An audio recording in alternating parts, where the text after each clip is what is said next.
حي على الفلاح.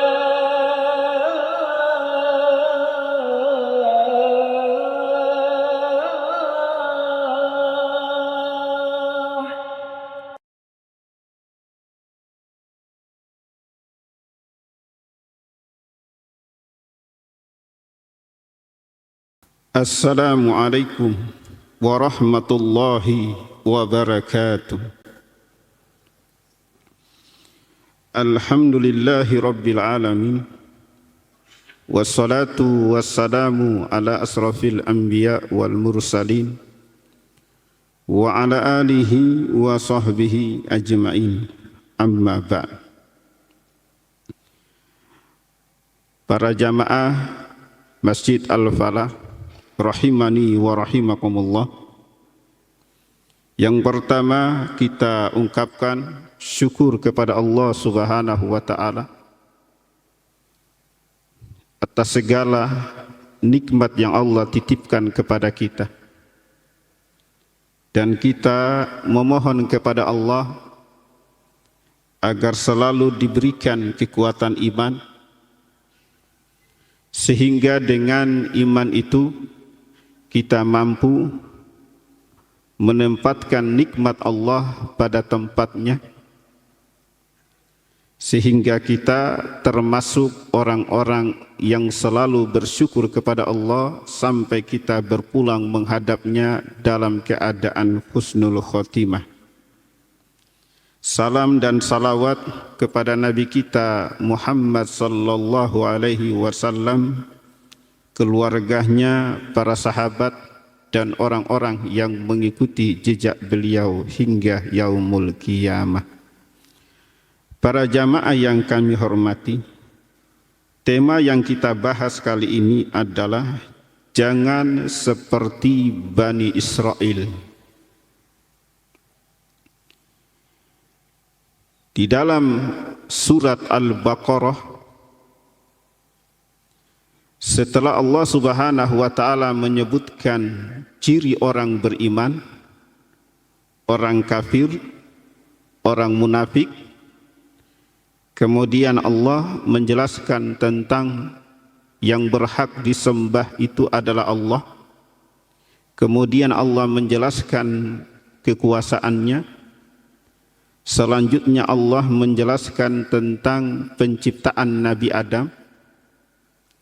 Kemudian Allah menceritakan kepada kita umat-umat terdahulu yang diawali dengan kisah Bani Israel. Para jamaah, Bani Israel itu adalah anak cucu dari Nabi Yakub. Israel itu nama lain dari Nabi Yakub. Jadi Nabi Yakub itu mempunyai dua nama. Yang pertama Yakub dan yang kedua Israel. Israel itu diambil dari bahasa Ibrani. Isra itu artinya abdun, hamba. Il itu artinya Allah. Israel itu kalau dalam bahasa kita hamba Allah. Ada juga yang mengartikan Israel itu adalah sang pejuang, sang pemimpin. Dan ada juga ulama ahli tafsir mengatakan Israel itu artinya pilihan Allah. Itu sebabnya Bani Israel merasa diri sebagai orang-orang pilihan Allah. Nah, para jamaah, kisah Bani Israel, sejarah mereka begitu panjang. Ada beberapa pelajaran yang bisa kita ambil. Terlebih lagi kondisi kita seperti sekarang. Jangan seperti yang dilakukan oleh Bani Israel. Di antaranya Allah Subhanahu wa taala menyebutkan tentang Bani Israel itu, wa minhum ummiyuna la ya'lamuna al-kitaba illa amaniyahum wa inhum illa yazunnun.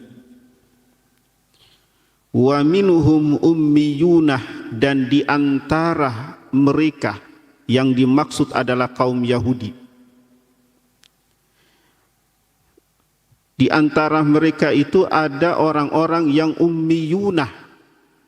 Ummiyunah itu adalah orang yang tidak bisa menulis dan tidak bisa membaca. Bahasa kita orang bodoh. Ya. Kata Allah Subhanahu wa ta'ala, kebodohan kaum Yahudi ini la ya'lamunal kitab, tidak tahu isi dari kitab Taurat. Illa amaniya wa inhum illa yazunnun. Mereka beragama itu dilandaskan dengan amaniyah, berangan-angan, berdongeng-dongengan. Dan kalau dia ngomong, dia memberikan sebuah pernyataan, kata Allah, wa inhum illa yazunnun, itu berdasarkan prasangka.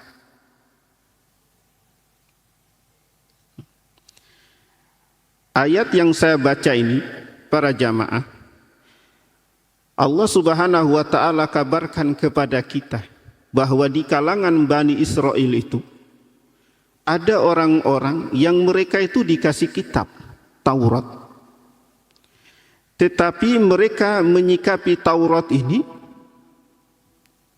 adalah la ya'lamunal kitab, tidak mengetahui kandungan isi yang ada di dalam Taurat. Kalau tidak mengetahui isi dalam Taurat, para jamaah, lantas dikala dia ngomong masalah halal haram, itu berdasarkan angan-angan. Kalau dia ngomong masalah akidah, itu berdasarkan angan-angan. Contoh, mereka mengatakan bahwa kalau kami masuk neraka itu cuma mampir beberapa hari saja. Itu berdasarkan angan-angan. Mereka berangan-angan bahwa di kalangan kami itu banyak nabi yang diutus. Banyak nabi yang diutus dari kalangan kami, yaitu Bani Israel, berarti ada harapan untuk mendapatkan syafaat di hari kiamat. Apa yang dikatakan oleh Bani Israel ini, kata Allah, amaniyah, itu berdasarkan angan-angan. Wa inhum illa yazunnun, dan apa yang dia katakan itu hanya berdasarkan dugaan semata.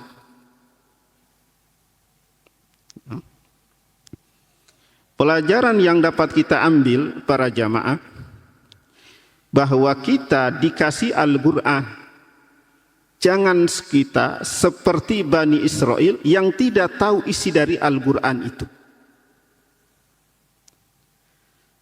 Untuk itu keadaan Bani Israel kaum Yahudi ini disebut oleh Allah, masalul ladzina hummilu taurat summa lam yahmiluha kamasalil himari yahmilu asfarah.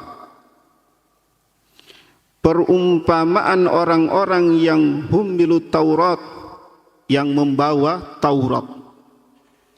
Makna dari membawa Taurat ini adalah Bani Israel diberikan Taurat dan diwajibkan untuk mengamalkan Taurat itu. Itu namanya hummilut Taurat. Tetapi apa yang terjadi? Summa lam yahmiluha. Mereka tidak melaksanakan ajaran yang terkandung di dalam Taurat itu. Mereka tidak baca, mereka tidak memahami. Ya, kalau sudah tidak memahami, maka bagaimana mungkin mereka mengamalkan isi Taurat? Kata Allah Subhanahu wa ta'ala, keadaan mereka ini kamasalil himari yahmilu asfarah, seperti keledai yang membawa kitab tebal. Artinya, keledai ini di punggungnya dia, menurut Imam Asy-Syaukani dalam kitabnya Fathul Qadir, keledai ini dia tidak tahu ada apa di atas punggungnya. Dia cuma tahu ada beban berat. Tapi dia tidak tahu apakah itu kitab, apakah itu sampah. Dia tidak tahu. Demikian juga kaum Yahudi. Mereka diberikan Taurat, tapi tidak dipelajari. Tidak dibaca, tidak dipahami, dan tidak diamalkan. Untuk itu ada seorang ulama namanya Abu Bakar Al-Jazairi.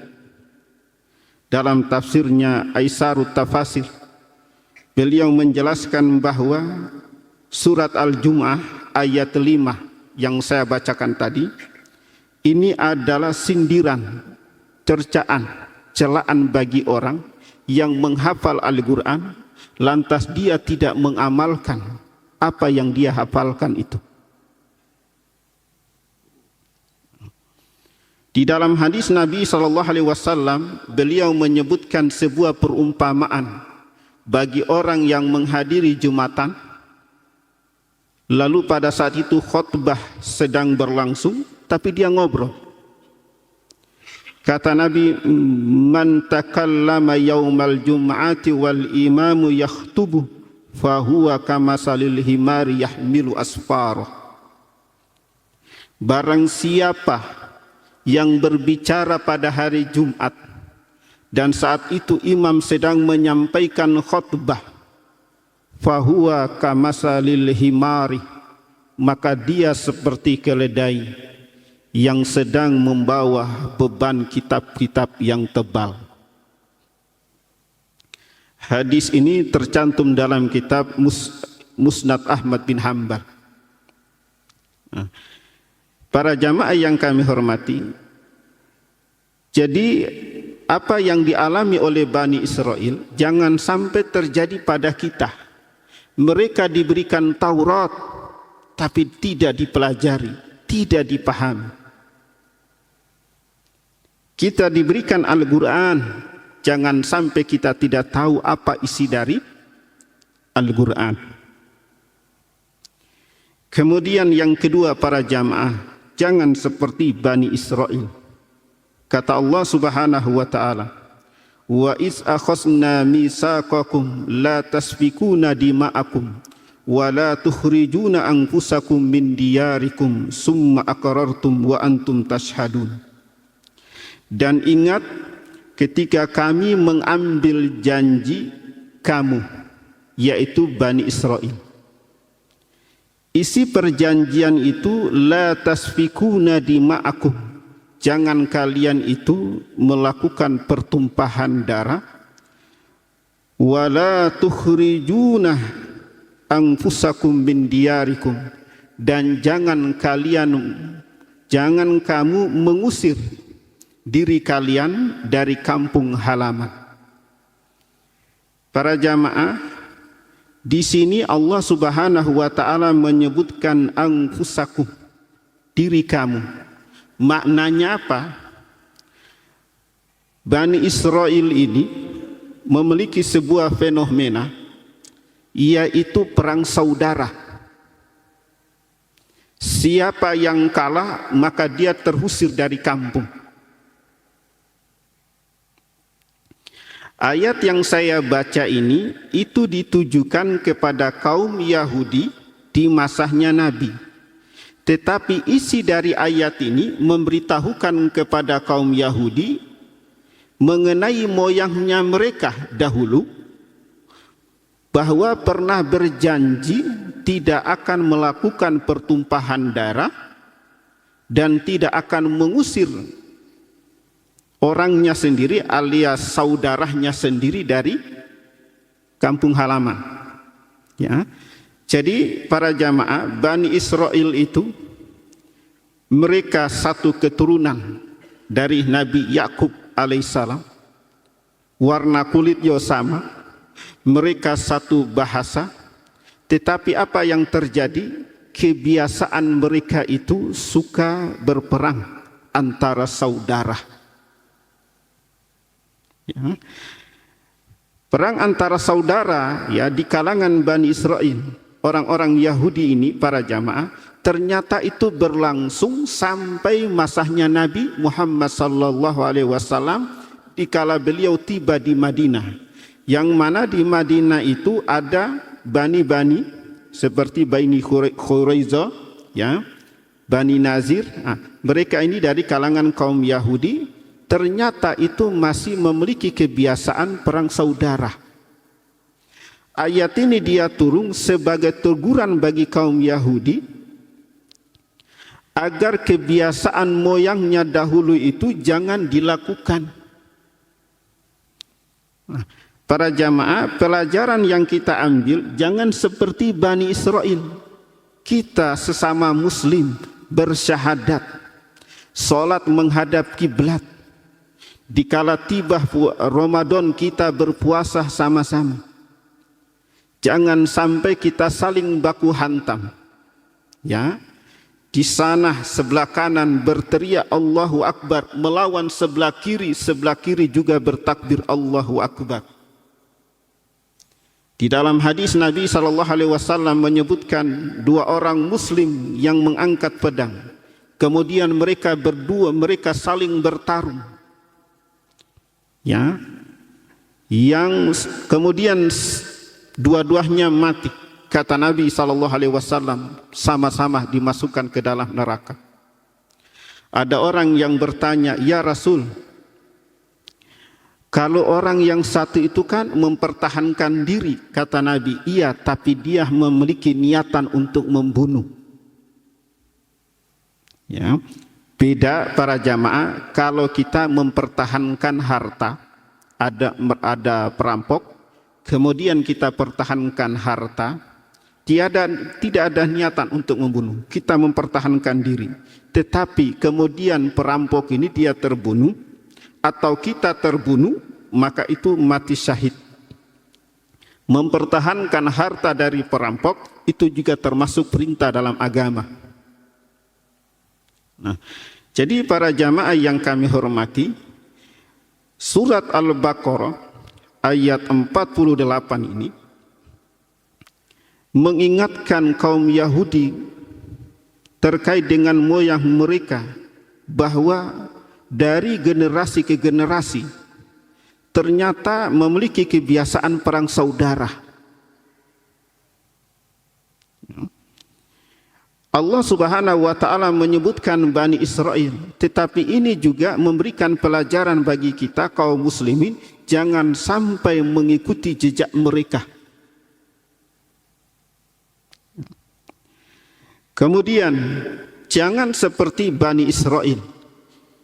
Di dalam surat Ali Imran, Allah Subhanahu wa taala nyatakan, ya ahlal kitab, lima talbisunal haqqa bil batil wa taktumunal haqqa wa antum ta'lamun. Wahai ahli kitab, lima talbisunal haqqa, kenapa kalian itu mencampur adukan antara hak dan batil? Para ulama ahli tafsir menjelaskan yang dimaksud dengan mencampur antara batil dengan kebenaran ini adalah tahrifut Taurat wal Injil, melakukan penyimpangan, melakukan pengubahan, mengganti, ya, mengedit, yaitu Taurat wal Injil. Itu namanya talbisunal haqqa bil batil. Ulama ahli tafsir yang lain menjelaskan yang dimaksud dengan mencampur antara kebatilan dengan kebenaran adalah di waktu pagi para jamaah, kaum Yahudi ini mereka berseru tentang Islam, mereka menampakkan keislaman, mengajak orang-orang untuk menyambut Islam. Tetapi kemudian dikala tiba waktu sore, mereka menghalangi manusia untuk masuk Islam dengan cara menyebarkan keraguan, provokasi di kalangan masyarakat. Jadi di waktu pagi mereka menyambut Islam, tetapi di waktu sore mereka menolak. Itu namanya talbisunal haqqa bil batil, mencampuri antara kebenaran dan kebatilan. Ada juga ulama ahli tafsir mengatakan yang dimaksud talbisunal haqqa bil batil itu adalah bahwa kaum Yahudi ini, Bani Israel ini, mereka adalah al-imanu bi Musa wa Isa. Mereka ini beriman kepada Nabi Musa dan Nabi Isa, wal kufru bi Muhammadin sallallahu alaihi wasallam. Tetapi mereka itu mengingkari kenabian Muhammad sallallahu alaihi wasallam. Nabi Musa mereka imani, Nabi Isa mereka imani, namun dikala Nabi Muhammad tiba mereka menolak. Kenapa para jamaah? Di antara sebab Nabi Musa, Nabi Isa, ya, dan nabi-nabi sebelum Nabi Isa itu dari kalangan Bani Israel. Mereka menyambut. Sedangkan Nabi Muhammad itu dari bangsa Arab dan mereka menolak. Nah, jadi mereka ini mengimani Nabi Musa, Nabi Isa, tapi Nabi Muhammad tidak. Itu yang disebut dengan talbisunal haqqa bil batil, mencampuri antara kebenaran dan kebatilan.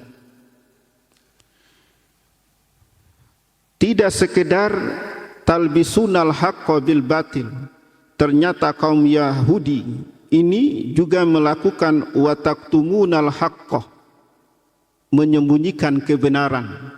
Kebenaran di dalam ayat ini adalah di dalam Taurat itu menjelaskan sifat-sifat kenabian Muhammad sallallahu alaihi wasallam. Penjelasan sangat jelas, dan kaum Yahudi itu mereka sangat mengenal, sangat paham, seperti mereka mengenal anaknya sendiri. Tetapi kemudian sifat-sifat Nabi yang ada di dalam Taurat ini disembunyikan. Sebab kalau mereka membaca sifat-sifat Nabi kepada umat pada masa itu, maka banyak yang akan menerima, mengimani Nabi Muhammad, sedangkan ulama-ulama dari kaum Yahudi itu ditinggal. Kalau sudah ditinggal, maka dia kehilangan jabatan, dia kehilangan fulus. Dari sini kita ambil sebuah pelajaran. Terkadang dakwah itu dicegah karena ada orang-orang yang khawatir kehilangan kedudukan. Ya. Saya pernah dikirim ke sebuah pelosok, saya tidak usah sebutkan namanya, pelosok. Di situ terkenal dengan kristenisasi. Saya dikirim di situ selama 1 bulan. Ya. Berdakwah di situ. Kemudian ada gesekan-gesekan. Dan gesekan ini bukan dari non-muslim, tapi dari orang yang pandai baca Al-Quran, dari orang yang memberikan ceramah. Ya. Kuatirnya kedudukannya hilang, kedudukannya tergeser. Ya. Agar tidak muncul dosa yang berkepanjangan, saya pamitan. Tapi sampai saat ini jamaahnya masih, kalau ada persoalan hukum atau persoalan hadis fikih, itu biasanya tanya ke saya tanpa harus mencelah, tanpa harus menyebutkan orang yang bersangkutan. Jadi para jamaah yang kami hormati, ulama-ulama Bani Israel itu mereka sembunyikan kebenaran karena takut kehilangan jabatan, takut ditinggal oleh umatnya, takut kehilangan fulus. Maka mereka mengubah kitab Tujuannya adalah untuk bisa mendapatkan uang. Apa yang Allah haramkan, itu mereka halalkan. Apa yang dihalalkan oleh Allah, itu mereka haramkan. Jadi ulama-ulama Bani Israel ini, mereka mengeluarkan fatwa berdasarkan pesanan. Ya. Orang yang memesan, orang yang bertanya hukum kepada ulama-ulama kaum Yahudi ini, apabila di dalam Taurat itu disebut haram, maka dia sampaikan halal, boleh. Tujuannya apa? Untuk mendapatkan fulus. Di zaman kita sekarang ada orang-orang yang menggunakan agama untuk mencari kepentingan-kepentingan duniawi.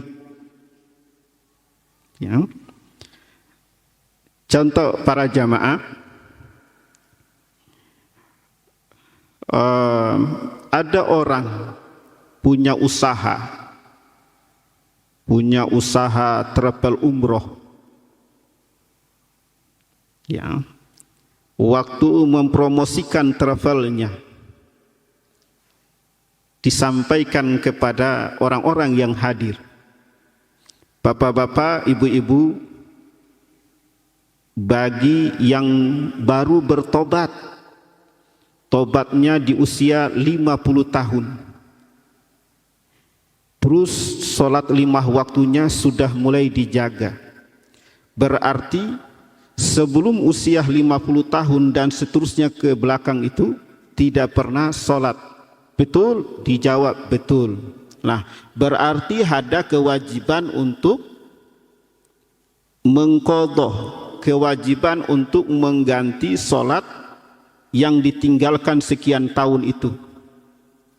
Nah, ada cara ya agar sholat yang masa lalu yang bertahun-tahun yang tidak dikerjakan itu bisa terganti dengan cara ayo umroh, nanti kita sholat di Masjidil Haram, kita sholat di Masjidil Aqsa, karena sholat di sana mendapatkan sekian 100.000 pahala. 100.000 pahala, maka sholat yang lalu-lalu itu langsung gugur. Ini promosi. Para jamaah, hadisnya sahih, tapi promosinya batil. Itu namanya talbisunal haqqa bil batil. Mencampuri antara hak dan kebatilan. Ya, baca surat Al-Fatihah lalu diiringi dengan musik dangdutan, itu namanya talbisunal haqqa bil batil. Ya, para jamaah yang kami hormati, subhanallah, kita menyaksikan ada orang-orang yang menggunakan agama, ya, menggunakan ayat, menggunakan hadis, tapi ditempatkan yang bukan pada tempatnya. Kalau ditempatkan ayat, ditempatkan hadis yang bukan pada tempatnya, itu namanya talbisunal haqqa bil batil. Apa bedanya kita dengan Bani Israel yang juga pernah melakukan hal yang demikian? Itu sebabnya para jamaah jangan seperti Bani Israel. Lalu yang terakhir, Allah Subhanahu wa taala sampaikan dalam surat Al-Baqarah ayat 63. Wa iz akhasna mitsaqakum wa rafa'na fawqakumut tur khuzu ma atainakum biquwwati waskuru ma fihi la'allakum tattaqun. Dan ingat ketika kami mengambil janji kamu dan kami angkat gunung Tur, gunung Sinai di atasmu. Gunung itu diangkat, ya, diangkat, ditaruh di atasnya Bani Israel. Kemudian Allah berfirman, Huzu ambillah ma'atainakum, apa yang kami berikan kepada kalian, yaitu Taurat. Para jamaah, Bani Israel itu dikenal dengan pembangkang. Mereka itu dikenal dengan orang yang pandai bersilat lidah. Apa sebab Allah itu perintahkan malaikat untuk mengangkat gunung, diletakkan di atas Bani Israel? Itu berawal dari setelah Musa menerima Taurat, beliau datang menjumpai kaumnya Bani Israel, beliau sodorkan suhuf, yaitu lembaran-lembaran Taurat. Beliau berkata kepada Bani Israel, "Khuzuha, ambillah Taurat ini." Lantas Bani Israel menjawab, "La, tidak. Illa ayyukallimanallaha biha kama kallamaka." Kami tidak akan menerima Taurat itu sampai kami harus berbicara dengan Allah kama, sebagaimana engkau wahai Musa berbicara dengan Allah. Mereka yang mokong ini lantas fasa'iku, mereka tersambar petir dan mati.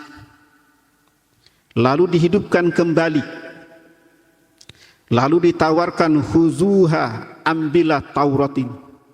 Mereka berkata, "La, tidak." Kemudian Allah Subhanahu wa taala, fa'amarallah al-malaikah, Allah perintahkan malaikat untuk mengangkat gunung, jabalan min jibalil Palestin, angkat gunung, salah satu gunung yang ada di Palestina. Para ulama mengatakan Gunung Sinai. Gunung Sinai ini mereka mengatakan adalah gunung yang di situ Allah berjumpa dengan Nabi Musa, berbicara dengan Nabi Musa. Nah, gunung itu diangkat di atas Bani Israel. Setelah diangkat, lantas Musa menawarkan, "Khuzuha, ambillah, amalkanlah, bacalah Taurat ini." Maka mereka menerima Taurat itu, para jamaah, dalam kondisi sujud. Tetapi sujud di sini posisinya mereka miringkan kepala, yaitu gini, sujud sambil pandangan ini diarahkan ke atas karena takut kalau gunung itu dijatuhkan kepada mereka. Pelajaran yang kita ambil, para jamaah, kalau Al-Quran, hadis telah sampai kepada kita, kita sami'na wa ata'na. Sami'na wa ata'na.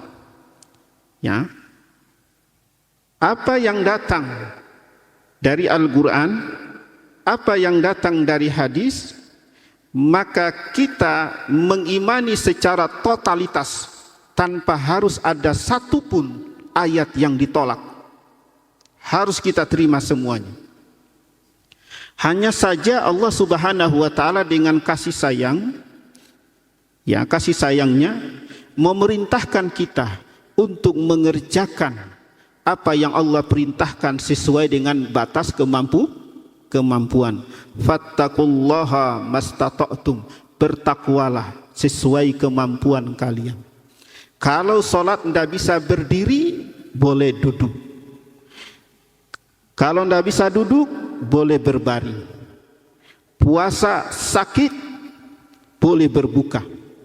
Nanti diganti pada hari yang lain. Jadi para jamaah, jangan sampai ada ayat yang ditolak. Dan ayat yang paling banyak ditolak itu, khususnya bagi kaum wanita, adalah surat An-Nisa ayat 3. Tentang apa itu, Pak? Tentang poligami. Jadi sekali lagi para jamaah, ayat Al-Quran, hadis, apabila sampai kepada kita, maka kita imani sami'na wa ata'na. Dan yang terakhir para jamaah, Bani Israel itu banyak bertanya. Pertanyaan itu yang mengakibatkan mereka mengalami kesulitan. Seperti kisah yang terkenal, mereka diperintahkan untuk menyembelih sapi. Para ulama ahli tafsir seperti Ibnu Katsir dan yang lain sebagainya mengatakan, kalau perintah ini diterima oleh Bani Israel, sudah selesai. Mereka mau menyembelih yang betina, ya silakan. Mau jantan, ya silakan. Pokoknya sapi. Tapi mereka masih bertanya-tanya, ya, warnanya dan lain sebagainya. Pelajaran yang kita ambil para jamaah, kalau seorang dia menyampaikan ayat, menyampaikan hadis, dia jelaskan status hukumnya, terutama tentang keharaman, maka jangan sampai kita mencari-cari pertanyaan untuk memaksa jawaban yang tadinya haram jadi abu-abu, abu-abu jadi halal. Contoh, ada yang bertanya, diskusi tentang mengucapkan selamat Natal. Saya sampaikan ayatnya, saya sampaikan hadis-hadisnya, kemudian saya juga sampaikan fatwa Majelis Ulama yang pernah ditulis ya oleh Buya Hamka. Masih ajukan pertanyaan, ya, pertanyaan terkait dengan mengucapkan, ya. Lalu terakhir ditanyakan begini, loh Ustaz, kan sekedar mengucapkan selamat Natal, kan ucapkan aja, apa susahnya, apa sulitnya, ya, kan cuma 2 kata yang ringan. Saya jawab, baik Pak, sekarang saya balik, ya, saya orang Ambon, tinggal bertetangga dengan non-muslim. Saya tanya, kalau engkau disuruh mengucapkan 2 kalimat syahadat, mau apa enggak? Ya enggak maulah, sama dengan kita. Kami kalau diucapkan, kami enggak bisa. Sama dengan Anda, kalau saya suruh Anda mengucapkan kalimat syahadat, pasti Anda akan menolak. Para jamaah yang kami hormati, toleransi di dalam Islam itu diajarkan, tetapi itu sebatas berbuat baik di dunia. Seorang anak, dia seorang muslim, apabila memiliki orang tua yang beda keyakinan, maka anak tetap berbakti kepada orang tua. Apakah orang tuanya Yahudi, Nasrani, Majusi, Hindu, Buddha atau ateis, seorang anak tetap diperintahkan oleh Allah untuk berbakti. Tetapi kalau sudah urusan agama, urusan ibadah, lakum dinukum waliyadin, mohon maaf, itu tidak bisa kita campur. Wallahu a'lam bissawab. Para jamaah, mudah-mudahan ayat yang kami sampaikan Allah berikan ilmu yang bermanfaat bagi kita semuanya. Karena terbatasnya waktu, para jamaah, jangan seperti Bani Israel. Selebihnya silakan baca surat Al-Baqarah mulai dari ayat 40 sampai 142. Di situ Allah menjelaskan perjalanan sejarah panjang tentang Bani Israel. Kita baca sehingga bisa mengambil pelajaran untuk menjadi ukuran apakah ada benih-benih Bani Israel dalam diri saya. Ya, sekian, subhanakallahumma wa bihamdik, asyhadu an la ilaha illa anta, astaghfiruka wa atubu ilaik. Assalamualaikum warahmatullahi wabarakatuh.